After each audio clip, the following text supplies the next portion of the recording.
Cutting wood. Before the roar of chainsaws and the precision of laser cutters, humanity relied on ingenuity and muscle to shape the world around them. The story of woodworking is a story of its tools, and at the heart of this craft lies the fundamental act of cutting and sawing. These traditional instruments, honed over centuries, are not just relics of a bygone era.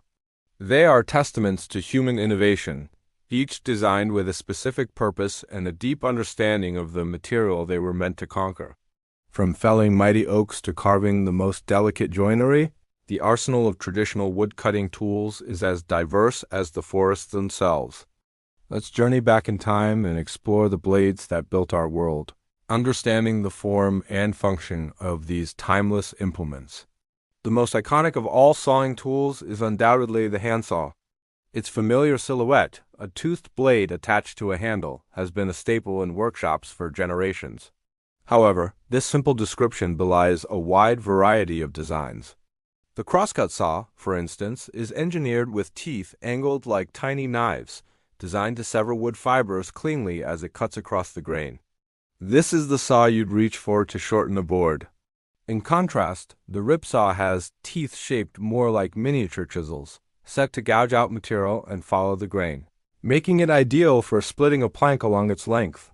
The design of the handle or tote was also crucial, providing a comfortable grip that allowed the woodworker to apply steady, even pressure, transforming physical effort into a precise and efficient cut. Beyond these two primary types, there were specialized handsaws like the back saw, which had a stiffening rib of brass or steel along its back, ensuring the thin blade remained straight for fine, accurate cuts needed in joinery such as dovetails and tenons. For heavier work, particularly felling trees or sectioning large logs, two-person crosscut saws were the tools of choice, often called misery whips by those who wielded them. These long, flexible blades could span several feet and required a coordinated rhythm between two operators. The saws featured different tooth patterns, like the champion or lance tooth, which included not just cutting teeth but also rakers designed to clear the sawdust from the cut or kerf, preventing the blade from binding.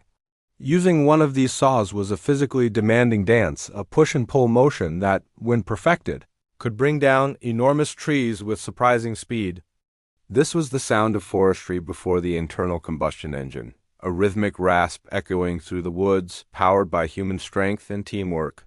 Alongside these saws, the simple but effective axe and its various cousins, like the adze and the hatchet, were indispensable for chopping, hewing, and rough-shaping timber directly from the log.